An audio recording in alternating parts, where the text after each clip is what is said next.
In the quiet heart of Cambodia, a legend whispers through the trees. It speaks of Angkor Wat, a temple so magnificent, so vast, that it could not have been built by mortal hands. The stories say that gods themselves descended from the heavens. In a single miraculous night, they raised these stone towers to touch the clouds. It is a beautiful thought, a tale that captures the temple's profound spiritual power. It allows the wonder of the place to feel as magical as it looks. The myth, however, is but one part of a much grander and perhaps more astonishing truth. The true story is not one of divine magic, but of human ingenuity. It is a tale of people, of sweat, and of extraordinary planning. This temple was not born in one night. It was painstakingly created over decades. The builders were not gods, but farmers, masons, engineers. The story of Angkor Wat begins not with stone, but with water. The temple was built on a vast flat plain near the great Tonle Sap Lake. This land was soft and prone to flooding during the monsoon season. For any structure to stand, let alone one of this scale, the ground first had to be made stable. The Khmer engineers, therefore, became masters of water management. They did not fight the water, they worked with it. Their first great task was to control the flow, to tame the floods, and to secure the very foundation of their heavenly vision. They achieved this with a breathtakingly simple yet effective system of moats and canals.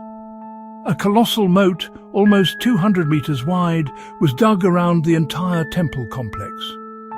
This was not merely for decoration or defense. It acted as a massive reservoir, a balancing tank that stabilized the groundwater table.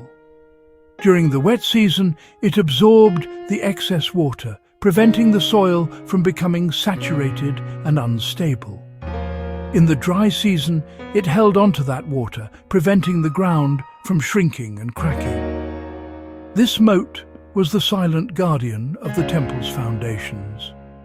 But the canals did more than just stabilize the ground.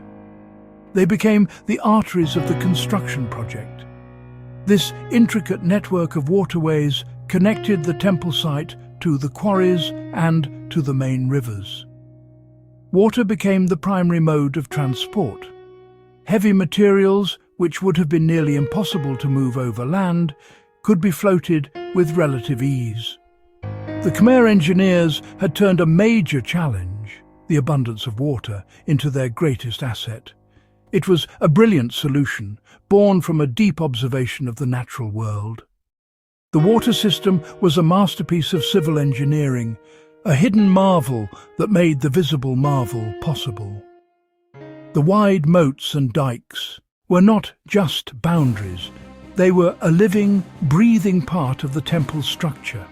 They ensured that the soft, sandy soil could support the weight of millions of tons of stone.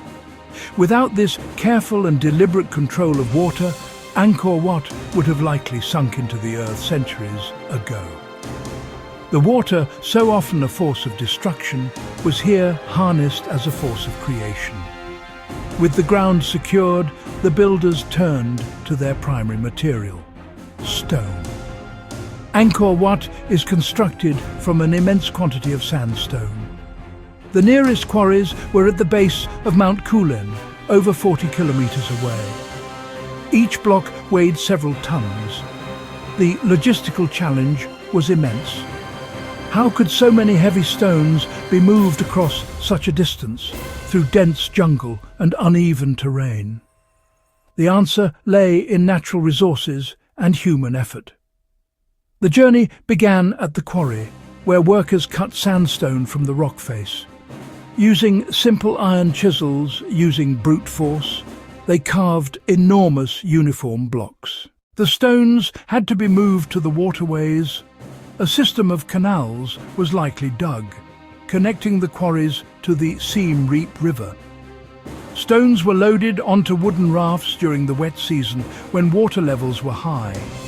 floating on rafts neutralized the weight, allowing a small team to guide them downstream.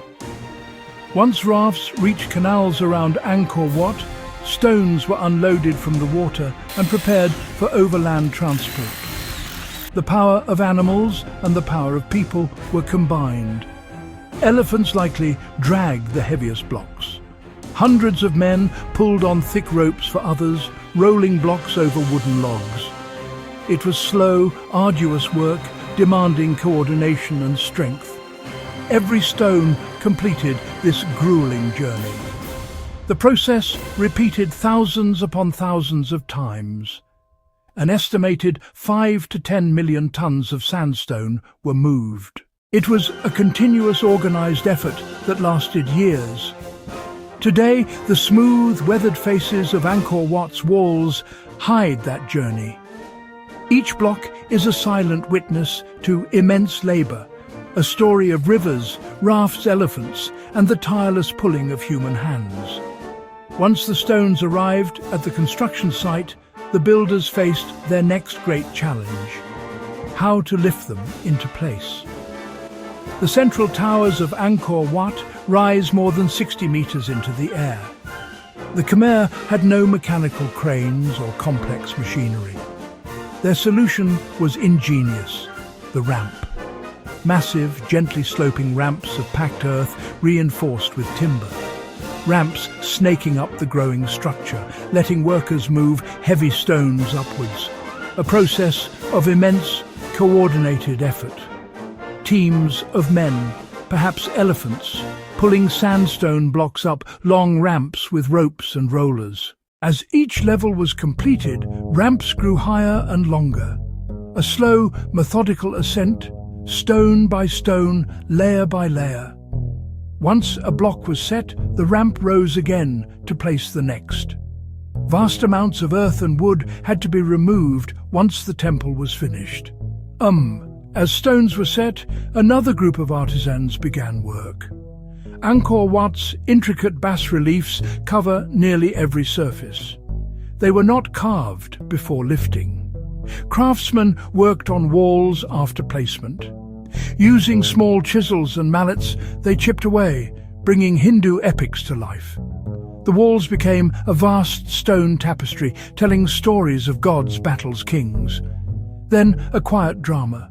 The earthen ramps had to be dismantled. Slowly, painstakingly, the soil was carried away.